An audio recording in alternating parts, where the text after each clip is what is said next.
જોઈએ દાખલા number 14 દરનો SI એકમ કિલોગ્રામ છે। જોઈએ હવે પ્રશ્નો કેટલાક ચોપડી પ્રમાણે દરનો SI એકમ શું થશે કિલોગ્રામ।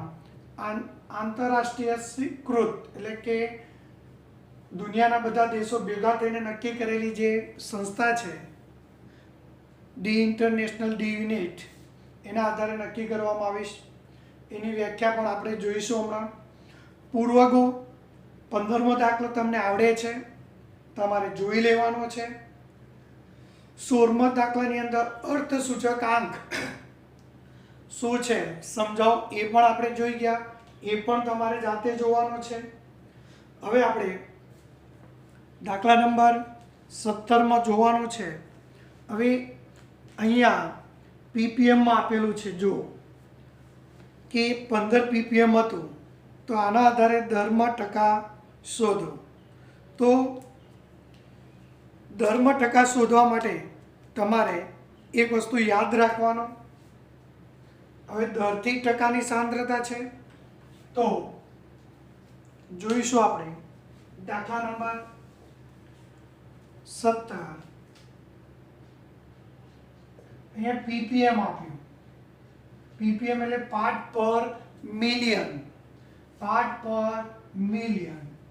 સૂત્ર છે દ્રવ્યનો દર ભાગ્યા દ્રાવણનો કદ ગુણ્યા 10⁶ સૂત્ર યાદ કરી લેજો પહેલા। ચલો જોઈએ, પણ પીપીએમ પરથી તમને એવું કીધું છે, રકમ વાંચું છું ધ્યાન રાખજો। પીવાના પાણીમાં અંદર જે ક્લોરોફોર્મ છે, ક્લોરોફોર્મ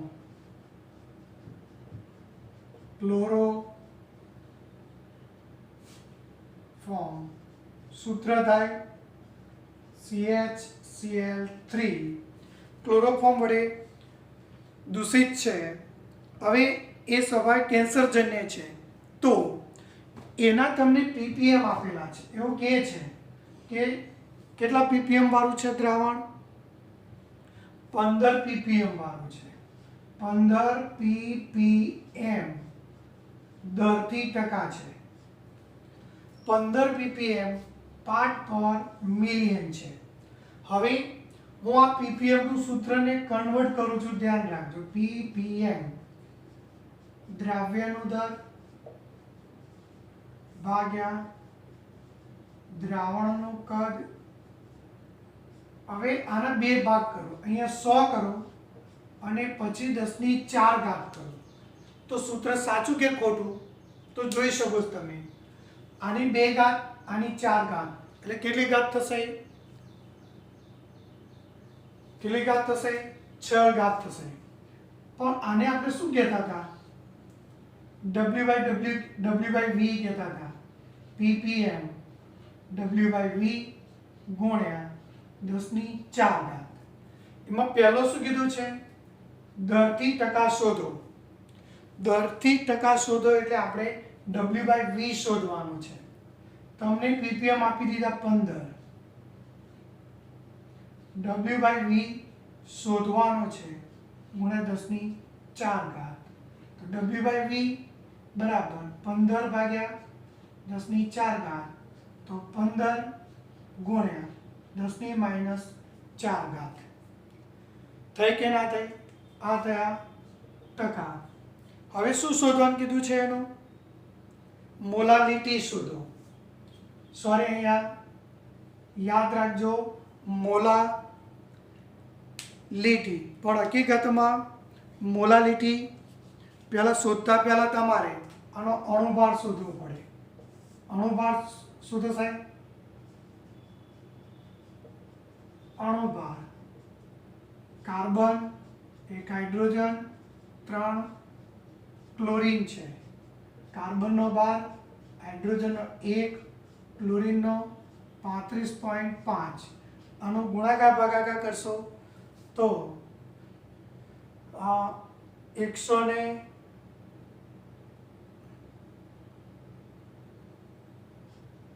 19.5 ગ્રામ પ્રતિ મોલ આવશે. અણુભાર થઈ ગયો. પણ યાદ રાખજો, અંદર ચોપડીમાં મોલાલિટી કીધી છે, પણ મોલારિટી જ મળે. મોલારિટી મળે, ધ્યાન રાખજો. ચોપડીમાં ભૂલ છે, સુધારવાની. મોલારિટી. મોલારિટીનું સૂત્ર યાદ કરો, W/V ગુણ્યા 10 ભાગ્યા અણુભાર.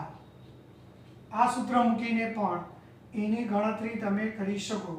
W/V એટલે 15 ગુણ્યા 10⁻⁴ ગુણ્યા 10 ભાગ્યા 119.5. આનો ગુણાકાર ભાગાકાર કરવાનો એટલે એનો જવાબ આવશે આપણને. તમારી રીતે શોધવાનું છે એટલે તમને ખ્યાલ આવશે. સરવાળો બાદબાકી કરી નાખશો. ઉપર 150 બરોબર, નીચે 119.5 અને નીચે લઈ જાઓ -4 એટલે પ્લસ થાય. તો આ રીતે એનું સાદુરૂપ આપશો તો તમને એનો જવાબ મળશે.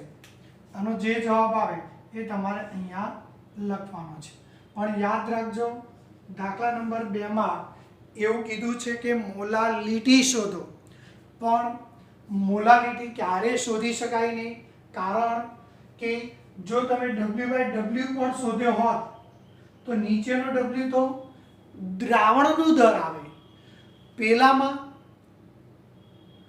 સૂત્રમાં સ્મોલ m માં શું છે, નીચે દ્રાવકનું દર છે, એટલે એક ભૂલ છે. એટલે ધ્યાન રાખજો. આ દાખલામાં દરથી ટકા શોધી નાખ્યા આપણે, પછી મોલારિટી પણ શોધી. પણ મોલારિટી માટેનું સૂત્ર જો આ થાય, એટલે સૂત્ર જો યાદ હશે તો દાખલાની ગણતરીમાં કોઈ તકલીફ પડશે નહીં. તો મોલારિટી બરાબર W/V ગુણ્યા 10 ભાગ્યા અણુભાર.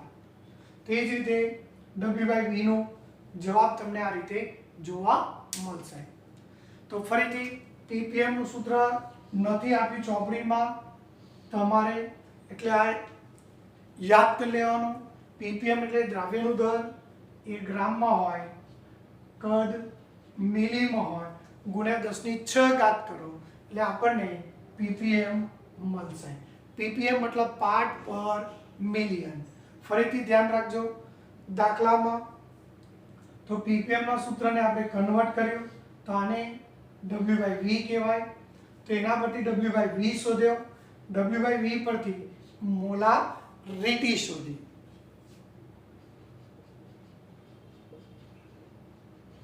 ધ્યાન રાખજો, અંદર મોલાલિટી લખી છે એ ભૂલ છે, એ તમારે ધ્યાન રાખવાનું છે. અને બહુ મોટો ફેર પડતો નથી, એટલું પણ તમે ધ્યાન રાખજો દાખલાની ગણતરીમાં. એટલે તમે ગણતરી તમારી રીતે કરી શકાય એ તમારે જોવાનું છે.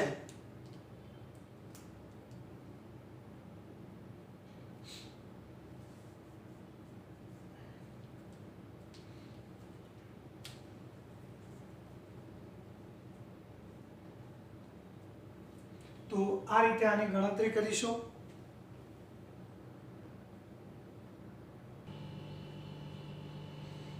એટલે મોલારિટી માટે સૂત્ર ડાયરેક્ટ મૂકવાનું. આપણે અહીંયા એક નાની ભૂલ કરી, 10 ગુણ્યા 150 તો નીચે 10⁻⁴ જાય, 10⁴ અથવા એમના એમ જ રાખો ઉપર, તો 10⁻⁴. ચલો, આનો ગુણાકાર ભાગાકાર કેટલો આવશે? 1.26 ગુણ્યા 10⁻⁴ મોલ પર લીટર. ફરીથી ધ્યાન રાખજો, દાખલામાં અગત્યનો છે. આ દાખલા અઘરા છે. પહેલા ppm પરથી શું શોધ્યું? W/V. W/V મોલારિટીના કિંમતમાં મૂકી દીધી એટલે આપણને શું મળી જશે? મોલારિટી ડાયરેક્ટ મળશે. પણ મોલાલિટી ચોપડીમાં તમારે ભૂલ છે, એ ધ્યાન રાખવાનું છે. જોઈએ હવે દાખલા નંબર 18. પણ તમારે આવડે એવો છે. વૈજ્ઞાનિક સાંકેતિક 19 પણ આવડશે તમને, 20 પણ આવડશે. તમે 21માં આમાં જશો ત્યારે તમને ગુણક પ્રમાણનો નિયમ ખ્યાલ છે કે નાઇટ્રોજન અને ઓક્સિજન માટે જે નાઇટ્રોજનનો દર આપ્યો હોય સામે ઓક્સિજનનો દર આપ્યો હોય ત્યાં ગુણક પ્રમાણનો નિયમ હોય, એની પણ ચર્ચા કરી ગયા આપણે. ત્યાર પછીના નીચે 21માં બી પણ તમને આવડી જશે. કિલોમીટરના મીટર કરવાના છે, પિકોમીટર કરવાના છે. એટલે કે આપણે પેલા પૂર્વગોને જે કન્વર્ટ કરતા હતા એ કન્વર્ટની વાત કરવાની છે. હવે વાત આવી 22માં દાખલાની અંદર. તો દાખલા નંબર 22માં ધ્યાન રાખજો, પ્રકાશનો વેગ આપ્યો. પ્રકાશનો વેગ 3 × 10⁸ મીટર પર સેકન્ડ છે. પ્રકાશના વેગનો જે આ છે એના ઉપરથી જ ખબર પડે. આનો મતલબ શું થાય કે 1 સેકન્ડમાં 3 × 10⁸ મીટર અંતર કાપશે.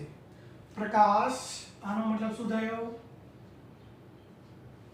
પ્રકાશનું કિરણ 1 સેકન્ડમાં આટલા મીટર અંતર કાપશે. પણ તમને એવું પૂછ્યું છે કે 2 નેનો સેકન્ડમાં કેટલું અંતર કાપે?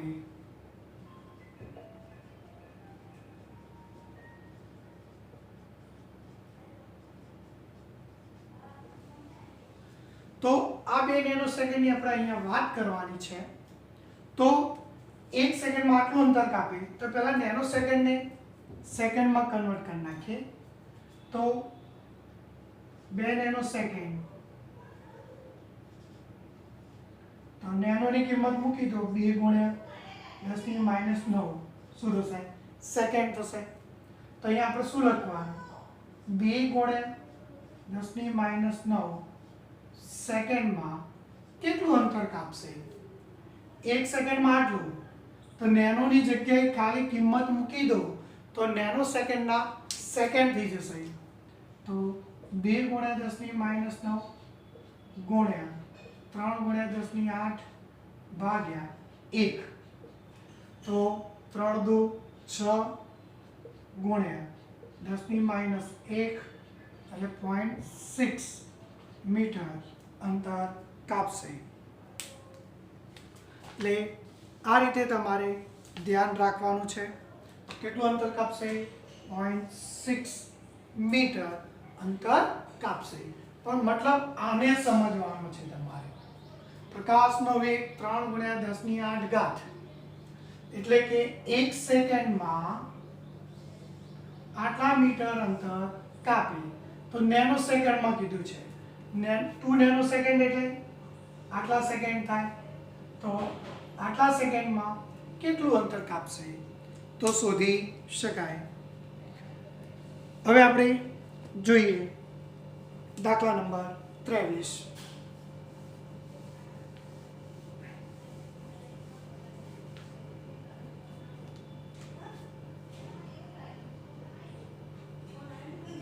ત્રેવીસમાં આપણે જોઈએ a + b2.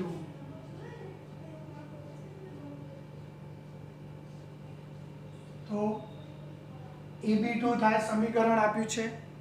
હવે આ સમીકરણમાં એને પરમાણુ સાથેની રમત છે. જો આ એક પરમાણુ હોય તો આ પણ એક પરમાણુ જોશે. પરમાણુ અહીંયા જો તો આ કેટલા પરમાણુ જોઈએ? 2 પરમાણુ. વાક્ય રચના ધ્યાન રાખજો. હું એમ પૂછું તો હાઇડ્રોજન પરમાણુ કહેવાય, પણ S2 ને શું કહેવાય? અણુ કહેવાય. તો અહીંયા કેટલા પરમાણુ? 1. તો અહીંયા કેટલા પરમાણુ? તો 2. અણુ કીધો તો 1, પરમાણુ કહેતો 2. ધ્યાન રાખજો. એટલે તમારે અહીંયા જોવાનું છે કે ઓપ્શનમાં કઈ વસ્તુ આપી છે. તો એની આપણે વાત કરીએ. અહીંયા મોલની વાત કરું તો 1 મોલ, તો આ પણ 1 મોલ, આ પણ 1 મોલ, આ મોલ છે. એ જ રીતે પરમાણુ માટે જાઓ તો 1 પરમાણુ, તો આ 2 પરમાણુ આવશે. આપણે ઓપ્શનમાં સીમિત પ્રક્રિયક અહીંયા શોધવાના છે. પહેલો દાખલો એવો આપ્યો છે, એમાં એવું કીધું કે A ના 300 પરમાણુ છે.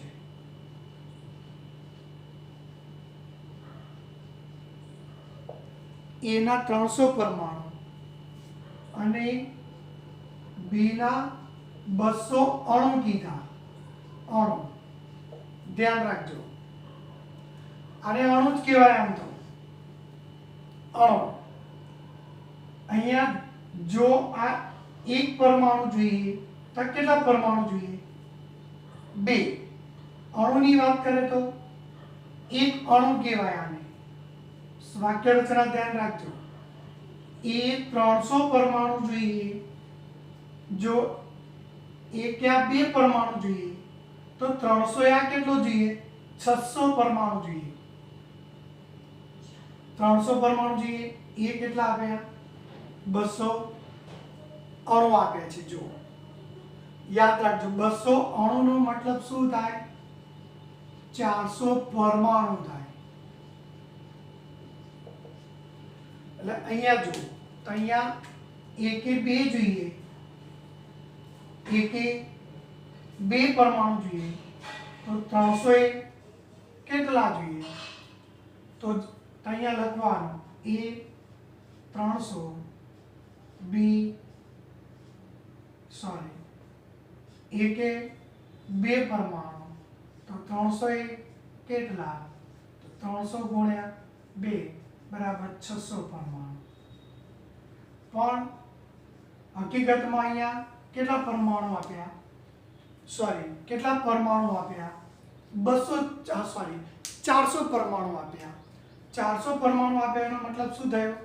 જરૂરિયાત કરતા ઓછા પરમાણુ આપ્યા, માટે બી સીમિત પ્રક્રિયક થશે.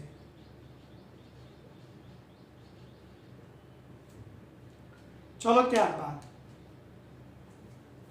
આ દાખલા નંબર 1 જોયું. હવે દાખલા નંબર 2, એમાં એવું કીધું છે એના 2 મોલ અને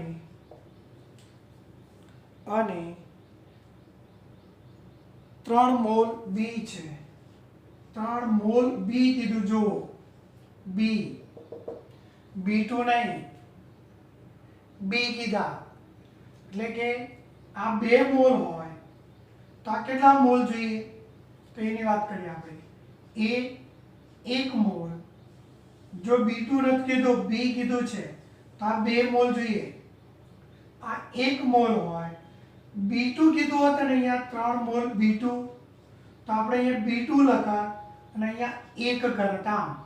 પણ બી કીધો છે, બી, અહીંયા 2 આવશે.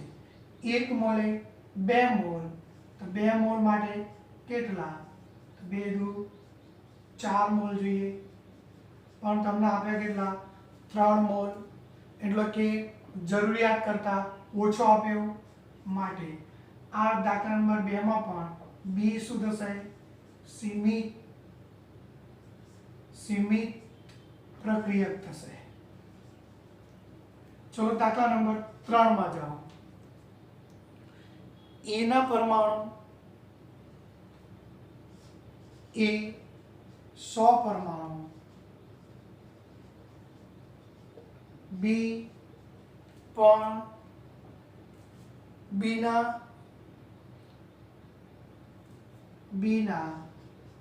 100 અણુ કીધા. અણુ જુઓ, એટલે તમારા મગજમાંથી અહીંયા આ અણુ અને પરમાણુની રમત છે. જુઓ, 100 અણુ એટલે કે પરમાણુ કેટલા થાય? 200 પરમાણુ થાય. તો અહીંયા જુઓ, એ 1 હોય તો બી 2 પરમાણુ હોય. એ 100 હોય તો બી કેટલો? તો 200 પરમાણુ થશે, એટલે કે 200 પરમાણુ આપ્યા છે, કોઈ વધારે પણ નથી આપ્યો, કોઈ ઓછું પણ નથી આપ્યું. એનો મતલબ શું થયો કે એ અને બી માં કોઈ પણ સીમિત પ્રક્રિયક નથી, કારણ કે એનો જથ્થો અને બીનો જથ્થો પૂરતા પ્રમાણમાં છે, કોઈનો વધારે પણ નથી, કોઈનો ઓછો પણ નથી, માટે ત્રીજા દાખલામાં કોઈ સીમિત પ્રક્રિયક થશે નહીં. હવે ચોથા દાખલાની અંદર વાત કરીએ આપણે, તો દાખલા નંબર 4 એ જોઈએ. એમાં એવું કીધું છે કે એ 5 મોલ, એ 5 મોલ, બી 2.5 મોલ. ધ્યાન રાખજો, બી કીધા છે 2.5 મોલ. તો જો અહીંયા બી ની જ વાત કરી, B2 નહીં, અણુને એકલા બી ની વાત કરી છે. એ 1 મોલ, તો બી 2 મોલ જોઈએ. બી તો 2 મોલ પરમાણુ જોઈએ ને, અહીંયા પરમાણુની વાત છે એટલે. તો 5 કેટલા, તો 5 દુ 10 મોલ બી પરમાણુ જોઈએ. પણ બી પરમાણુ કેટલા આપ્યા, 2.5 મોલ જ આપ્યા. 2.5 મોલ આપ્યાનો મતલબ શું, જરૂરિયાત 10 ની હતી પણ આપ્યા 2.5, એટલે કે ઓછા આપ્યા. તો અહીંયા સીમિત પ્રક્રિયા બી થશે. ચલો એવું જ પાંચમા દાખલામાં એ 2.5 મોલ છે અને બી 5 મોલ છે. તો જો અહીંયા એ પી 1 2 છે મોલ માટે, એ 2.5 હોય તો બી કેટલો જોશે, તો ગુણાકાર કરો, 5 મોલ જોઈએ. તો અહીંયા તમને 5 જ મોલ આપ્યા છે. 5 મોલ આપ્યા એનો મતલબ શું થયો એ વિચારવાનું છે, તમારે ધ્યાન રાખવાનું છે.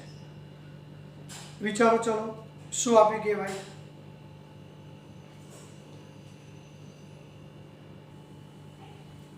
એટલે આમાં પણ કોઈ સીમિત પ્રક્રિયક નથી. ધ્યાન રાખજો, જો ગણતરીમાં સમજવાનો પ્રયત્ન કરજો, ચોપડીમાં ભૂલ ક્યાં છે એ જોવાનું. નાની મોટી ભૂલો ઘણી બધી છે, પણ અહીંયા B2 કીધું, તમને B2 ના મોલ કીધા હોય તો અલગ વસ્તુ છે. અહીંયા B2 ના મોલ નથી કીધા, B ના મોલ કીધા. તો B ના મોલ એટલે 2 ને ધ્યાનમાં રાખીને તમારે ગણતરી કરવી પડે. એટલે યાદ રાખજો, આમાં પણ કોઈ સીમિત પ્રક્રિયા નથી. A અને B નો પ્રમાણ જથ્થો સમાન જ છે, કારણ કે A કરતાં B બમણો જોઈએ. જો A કરતાં B બમણો છે જ, A કરતાં B બમણો જોઈએ પણ નથી, તો B સીમિત પ્રક્રિયક થશે. આ રીતે તમારે ધ્યાન રાખવાનું છે. હવે આપણે જોઈએ દાખલા નંબર 24.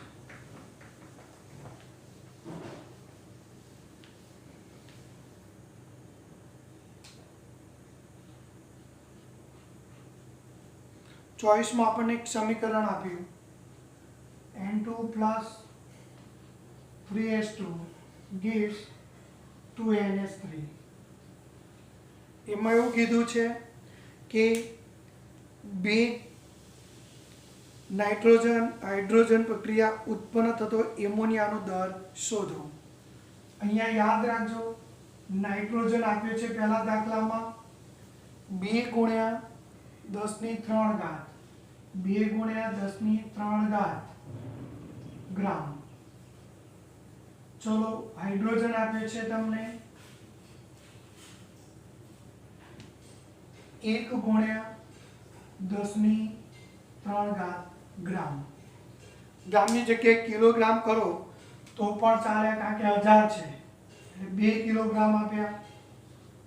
તો આ 1 કિલોગ્રામ આપ્યો.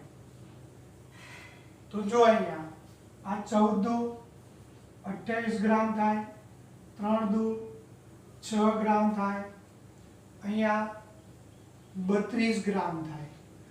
તમે ગ્રામ રાખો તો પણ ચાલશે, તો ગ્રામ પ્રમાણે જવાનું. કિલોગ્રામ કરો તો અહીંયા કિલોગ્રામ કરવા પડે.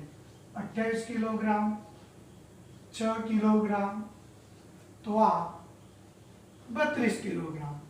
કોઈ ફેર પડતો નથી મેથડમાં. ચલો અહીંયા જોઈએ પહેલા સીમિત પ્રક્રિયક કયો. તો નાઇટ્રોજન 28 કિલોગ્રામ હોય તો હાઇડ્રોજન 6 કિલોગ્રામ જોઈએ. પણ તમને નાઇટ્રોજન કેટલો આપ્યો? 2 કિલોગ્રામ. તો હાઇડ્રોજન કેટલો જોશે? તો જો 2 × 6 / 28 તો કેટલો આવશે?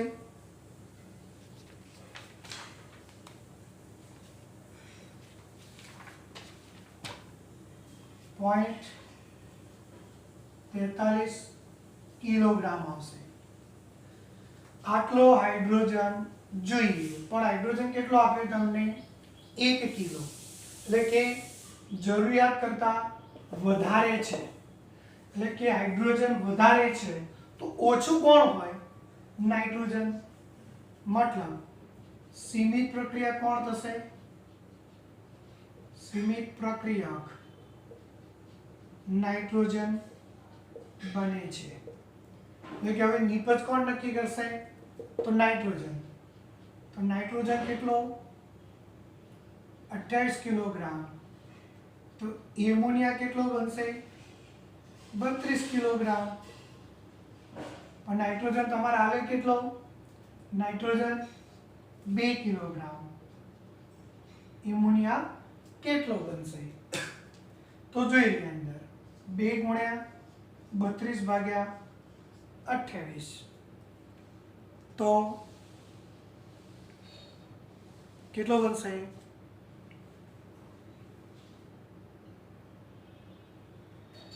2.43 કિલોગ્રામ નાઇટ્રોજન એમોનિયા બનશે. ખ્યાલ આવી ગયો દાખલો આ રીતે?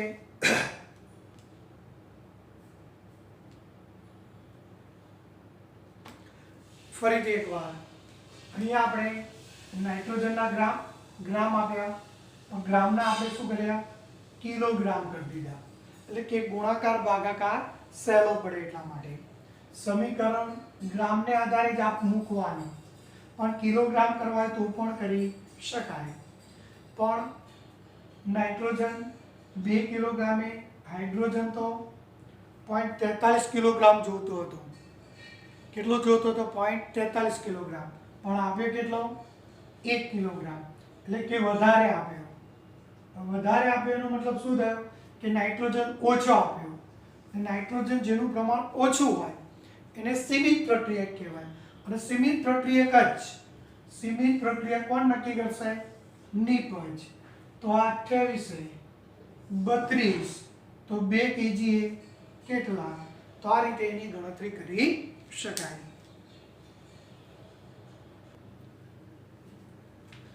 દાખલા નંબર 25 માં 0.5 મોલ Na2CO3 અને 0.5 મોલ Na2CO3 0.5 મોલર NO2CO3 માં ડિફરન્સ શું? તો આ એવું કહે છે કે Na2CO3 0.5 મોલ છે. અને આનો મતલબ શું થાય? કે 1 લિટર દ્રાવણમાં 0.5 મોલ દ્રાવ્ય છે. મોલ Na2CO3 દ્રાવ્ય છે. આ મોલ આપ્યા તમને.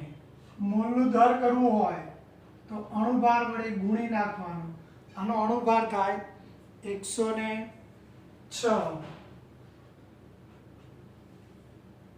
53 કિલોગ્રામ.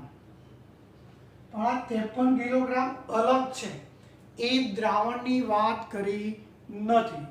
જ્યારે આનો મતલબ થાય દ્રાવણ એટલે 1 લિટર દ્રાવણમાં 0.5 મોલ દ્રવ્ય, 0.5 મોલ એટલે 53 ગ્રામ દ્રવ્ય છે. મોલ એટલે એ જ થાય ને, પણ આ દ્રાવણની વાત કરી, આ પદાર્થની અલગ વાત કરી. ચલો આવી જોઈએ 26મા દાખલામાં. પાણીની બનાવટનું સૂત્ર છે આ 2 મિલી હોય તો આ 1 મિલી જોઈએ તો આ 2 મિલી બને. બરોબર. હવે તમને એવું કીધું છે કે હાઇડ્રોજન 10 મિલી આપ્યું છે, ઓક્સિજન 5 મિલી આપ્યું છે, તો પાણી કેટલું બનશે?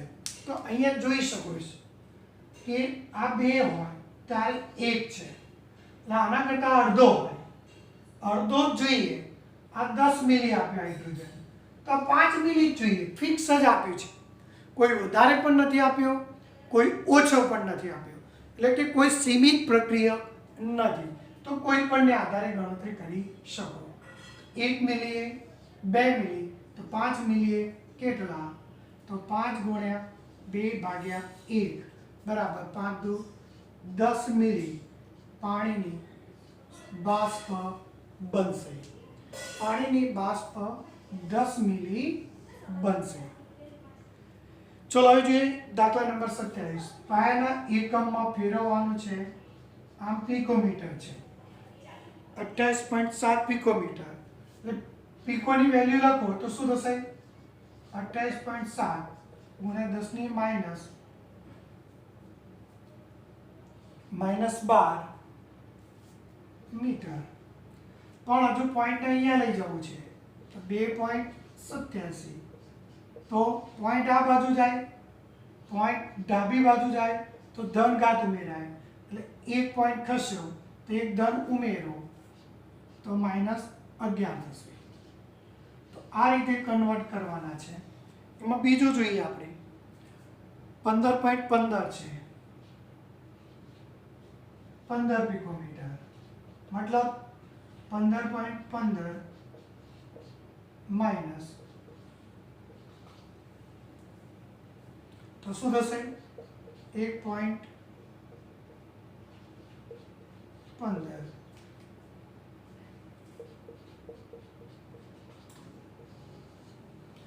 તો આ રીતે દાખલાની ગણતરી કરી શકાય. બરોબર. 27મો દાખલો જોઈ ગયા આપણે. હવે આ જ રીતે જો સ્ક્રીનશોટ લઈ લો તમે તો તમારી રીતે પછી સમજવાનો પ્રયત્ન કરવાનો.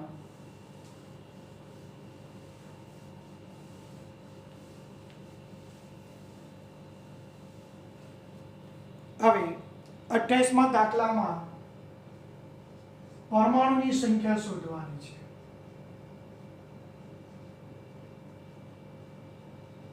સંખ્યા પહેલો દાખલો આપ્યો 1 ગ્રામ AU ગોલ્ડ આપ્યું છે. 1 ગ્રામ AU એટલે કે 1 ગ્રામ ગોલ્ડમાં ગોલ્ડના પરમાણુ કેટલા? તો યાદ કરો, પરમાણુ શોધવા માટે પહેલા આપણે શું કરવું પડે? મોલ શોધવા પડે. એટલે મોલ એટલે વજન ભાગ્યા અણુભાર. તો વજન તો 1 ગ્રામ છે, ગોલ્ડનો અણુભાર કેટલો એ જોઈ લઈએ આપણે 197. આ અણુભાર આપેલા જ હોય. 100 અહીંયા ચોપડીમાં નથી આપ્યા, પણ આપવા જ પડે. કોઈને પણ અણુભાર યાદ હોય નહીં, એટલે આપેલા જ હોય. 1/197 મોલ થયા. હવે પરમાણુ કરવા શું કરવું પડે? યાદ કરો, પરમાણુની સંખ્યા શોધવા માટે શું કરવું પડે? તો મોલ ગુણ્યા એવોગેડ્રો આંક 6.022 ગુણ્યા 10 ની 23 વડે ગુણી નાખશો તો પરમાણુની મોલની સંખ્યા તમને શું થશે? મળશે. તો આ રીતે મોલ પછી પરમાણુની સંખ્યા શોધી શકાય. બીજો દાખલો આવો જ છે. 2 ગ્રામ સોડિયમ છે તો એના મોલ, તો વજન 2 સોડિયમનો અણુભાર 23 ભાગાકાર કરશો એટલે આપણને આ શું મળશે? મોલ. મોલને પરમાણુ શોધવા શું કરવું પડે? એવોગેડ્રો આંક વડે ગુણી નાખો તો આપણને શું મળશે? પરમાણુની સંખ્યા. એ જ રીતે જ તમને 1 ગ્રામ લિથિયમ છે તો લિથિયમનો અણુભાર 7, પહેલા મોલ શોધી નાખો તો 1/7 એટલે લિથિયમનો અણુભાર 7 હોય. એ જ રીતે ચોથો આપ્યું છે આપણને 1 ગ્રામ Cl2 આપ્યું તો એના પણ મોલ 1/, Cl2 નો કેટલો થાય અણુભાર? ક્લોરીનનો 35.5 તો Cl2 નો 71 થશે. તો આ રીતે મોલ મળશે. અને પછી પરમાણુની સંખ્યા કરવી હોય તો એવોગેડ્રો આંક વડે શું કરવાનું? ગુણી નાખશું એટલે પરમાણુની સંખ્યા આપણને મળી જશે. તો જોયો દાખલા નંબર 28. જોઈએ દાખલા નંબર 29. 29 માં ઇથેનોલના મોલ અંશ આપ્યા 0.04 મોલ અંશ. તો પાણીના મોલ અંશ કેટલા થાય? તો તમને ખબર છે કે 2 જ આપ્યા હોય તો બંનેનો સરવાળો 1 થાય. તો પાણીના કેટલા થાય? 0.04 બાદ કરી દો તો કેટલો આવશે? પાણીના મોલ અંશ કેટલા આવશે તમારે? 0.96. હવે તમને એવું કહે છે કે મોલ અંશ પરથી મોલારિટી શોધો. તો મોલ અંશ પરથી મોલારિટી શોધવા માટેનું એક આ સૂત્ર યાદ કરી લેવાનું. આ સૂત્રને યાદ કરશો એટલે આપોઆપ તમને યાદ રહેશે. મોલ અંશ પરથી 1000 ભાગ્યા દ્રાવકનો અણુભાર. તો અહીંયા જો ઇથેનોલ ઓછો છે, પાણી વધારે છે. જે વધારે હોય એને દ્રાવક કહેવાય, જે ઓછો હોય એને દ્રાવ્ય કહેવાય. તો સૂત્ર યાદ રાખો, દ્રાવ્યના મોલ અંશ ભાગ્યા દ્રાવકના મોલ અંશ. 1000 દ્રાવક કોણ? તો પાણી. પાણીનો અણુભાર કેટલો? તો 18. દ્રાવ્યના મોલ અંશ એટલે ઉપર 0.04 એટલે એનું પ્રમાણ ઓછું જ હોય. અને નીચે દ્રાવક તરીકે પાણી છે તો 0.96 ગુણાકાર ભાગાકાર કરશો એટલે આપણને 2.314 શું મળશે? મોલારિટી. તો આ સૂત્રનો ઉપયોગ કરી ડાયરેક્ટ મોલ અંશમાંથી મોલારિટી શોધી શકાય. તો સૂત્ર ધ્યાન રાખજો. મોસ્ટ આ બધા દાખલા જેડબલી નીટ માટેના છે, એમાં જ પૂછાતા હોય એટલે આપેલા છે. હવે શું કીધું છે દાખલા નંબર 30 માં? કાર્બન 12 નો દર શોધો ગ્રામમાં કીધું છે. તો આપણને ખબર છે C12 નું એક કાર્બનનું દર કેટલું? 12 U. U એટલે એટોમિક માસ યુનિટ. હવે એને ગ્રામ કરવા હોય તો 12 ગુણ્યા 1.66056 ગુણ્યા 10 ની -24 વડે ગુણી નાખો તો ગ્રામ, -27 વડે ગુણો તો કિલોગ્રામ. તો આનો ગુણાકાર કરશો તો કેટલો આવશે?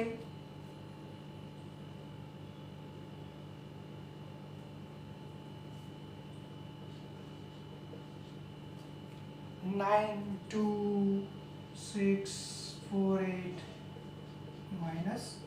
-24 ગ્રામ થઈ ગયું. તો આ રીતે ગ્રામમાં દર શોધી શકાય. હવે જોઈએ દાખલા નંબર 31 પણ તમારે જાતે ગણવાનો છે કારણ કે આવડે એવો છે. દાખલા નંબર 32 પણ જાતે ગણતરી કરવાની. 32 માં આપણે પેલું સરેરાશ આણ્વીય દર એટલે કે દાખલા નંબર 9 પ્રમાણે દાખલા નંબર 32 ગણવાનો છે. બરોબર? એટલે તમારે ધ્યાન રાખવાનું. દાખલા નંબર 32 માં શું કરવાનું ભાઈ? સરેરાશ પરમાણ્વીય ભાર શોધવાનો છે. દાખલા નંબર 9 પ્રમાણે સરેરાશ પરમાણ્વીય ભાર એટલે અણુભાર ગુણ્યા ટકા ભાગ્યા 100 વત્તા અણુભાર ગુણ્યા ટકા ભાગ્યા 100. 3 વખત હોય તો 3 વખત ગુણાકાર કરીને સરવાળો કરવાનો છે. હવે જોઈએ દાખલા નંબર 33. એની આપણે અહીંયા ચર્ચા કરીએ. અહીંયા પરમાણુની સંખ્યા શોધવાની છે. ધ્યાન રાખજો. પહેલો દાખલો આપ્યો છે તમને આર્સેનિક આપેલો છે, અંદર ભૂલ છે. આર્સેનિક ના 52 મોલ છે. હવે મોલ પરથી પરમાણુ શોધવા શું કરવાનું? એવોગેડ્રો આંક વડે ગુણી નાખશું એટલે આપણને શું મળી જશે? પરમાણુની સંખ્યા મળી જશે. તો 313.23 પરમાણુની સંખ્યા આવી ગઈ. દાખલા નંબર 2 માં બહુ જ અગત્યનું ધ્યાન રાખજો. દાખલા નંબર 2 અને 3 માં બહુ ધ્યાન રાખવાનું છે. 2 માં શું કીધું? હિલિયમ ના 52 યુ આપે છે, એટોમિક માસ યુનિટ આપ્યું, અને હિલિયમના 52 ગ્રામ આપ્યા. તો જો બંનેમાં ફેર છે, જો તમને ખ્યાલ હોય એક હિલિયમનું દર કેટલું? એક હિલિયમનું તો 4 યુ છે. એક હિલિયમનું 4 યુ તો યુમાં આપે. આપણે જો યુમાં શોધીશું એટલે કે 4 યુ એ 1 હિલિયમ, 4 યુ ભેગા થાય ત્યારે 1 હિલિયમ. તો 52 યુ એ કેટલા હિલિયમ? તો 52 ગુણ્યા 1 ભાગ્યા 4 તો 13 હિલિયમ પરમાણુ થાય. 13 હિલિયમ પરમાણુ. કારણ કે યુ આપે તો યુ પ્રમાણે પરમાણુ લેવાનો છે. જો અહીંયા ધ્યાન રાખજો, અહીંયા ગ્રામ આપ્યા અને ગ્રામ પરથી પરમાણુ શોધવા હોય તો પહેલા મોલ શોધવા પડે. તો મોલ બરાબર વજન ભાગ્યા અણુભાર. વજન કેટલો? 52. અણુભાર કેટલો હિલિયમનો? 4. તો 13 મોલ થયા. હવે તમારે શું કરવાનું? મોલને પરમાણુ કરવા હોય તો હિલિયમ પરમાણુ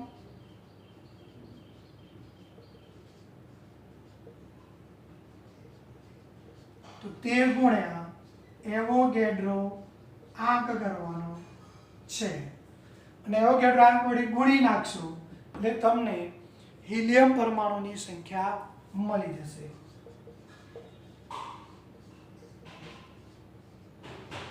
જો આ બેમાં બહુ જ અગત્યનું છે.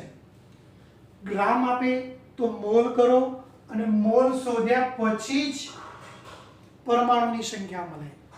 પણ અહીંયા યુ આપ્યો, એટોમિક માસ યુનિટમાં આપ્યું, તો યાદ કરો પરમાણુનું વજન યુમાં જ હોય. એક હિલિયમનું કેટલું? દાખલા તરીકે એક સોડિયમ લીધો હોય તો 23 યુ થાત. ખ્યાલ આવી ગયો? આગળ પણ વાત કરી. જો સોડિયમ 23 યુ લખો તો એક સોડિયમની વાત, સોડિયમ 23 ગ્રામ પ્રતિ મોલ લખો તો 1 મોલ સોડિયમની વાત થાય છે. આ બહુ ધ્યાન રાખવાનું છે. આગળ પણ સમજાવેલું. ફરીથી ગ્રામ આવે તો મોલ કરો, અને મોલ પરથી પરમાણુની સંખ્યા શોધી શકાય. અહીંયા યુ આપ્યા છે તો યુને આધારે ડાયરેક્ટ 4 યુ એ 1 હિલિયમ તો 52 U હોય તો કેટલા હિલિયમ થાય? તો 13 હિલિયમ થશે. અહીંયા 13 હિલિયમ થાય, 52 ગ્રામ આપી મતલબ 13 મોલ હિલિયમ થાય. ડિફરન્ટ આટલો છે.